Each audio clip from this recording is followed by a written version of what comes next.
Hello there, I'm Jay, and I like to build and make things. Today I got another C10 vlog, as I have to swap out my alternator and, oh yeah, fix this hose from squirting coolant all over.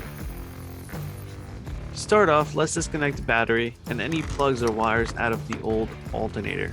Say that 5 times fast. Hopefully you'll never have to do this, but if you do, I'm sorry. And hopefully you'll find this helpful in some way. As you'll see, it's pretty straightforward.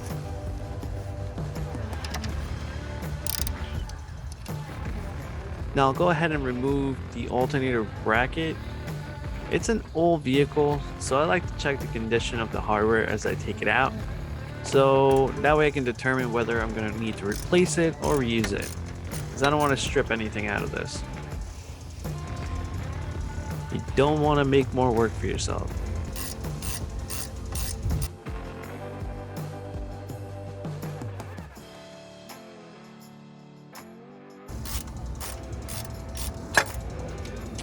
Now, once the bracket is loose, we can go ahead and remove the old alternator.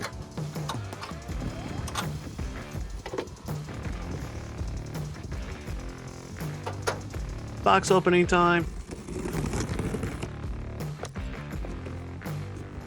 Ah, sweet, I forgot I had ordered this oil dipstick.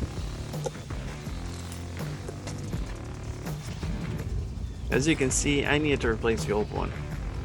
Kind of snapped on me. Thankfully, it didn't go into the engine. And the alternator I decided to go with is from Tough Stuff.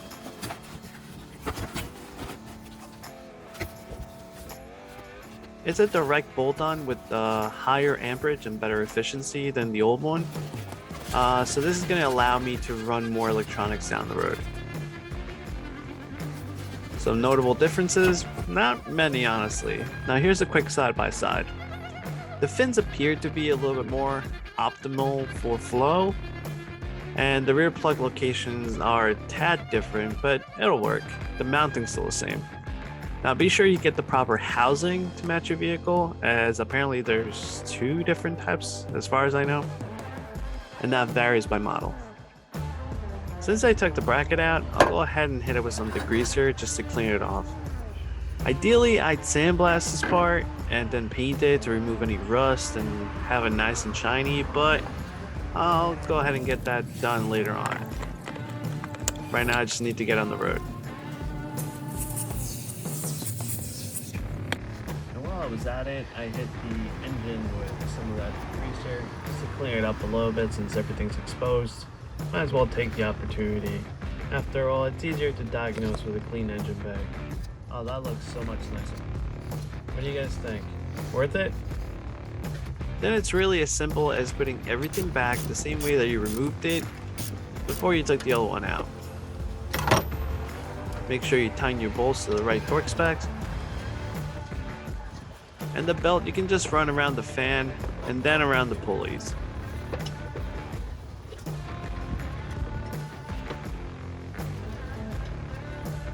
You can go ahead and pull the alternator a bit just to give the belt some tension, and then you can try to tighten down the screw. Double check your work and the tension. What I tried doing here is putting a wrench to leverage the alternator out so that way I can give a proper tension on the pulley, but I believe there's some proper tools for this, so you can plug the wires back on and we're done here. Next, I got a REDTOP battery just so I can replace the old one, as that's how I got into this rabbit hole of the alternator. And it's just a matter of a quick bolt to the bottom with this hold down, quick removal, install, and done. For this battery I had to get side posts. They weren't that expensive and these screw on easily with a 7/8 wrench. Last but not least, the leaky hose. And if you're wondering why, this'll do it. I don't have a spare hose, but it looks like I have some slack on this one and the rest looks okay, so I think I'll just be able to cut back the broken end and then reinsert it. Oh, and make sure you clean the tip. No one likes a dirty tip. Anyway, tighten the hose clamp, and I think we're done, guys. I hope you found this helpful or somewhat useful, and you can like and subscribe. You want to join me next time as I try to tackle this full rebuild on my S14. Trust me, you won't want to miss it. I think I curse here and there, and definitely regret some life decisions. Until then, take care guys. Oh, and leave a comment down below. Tell me what you're driving now.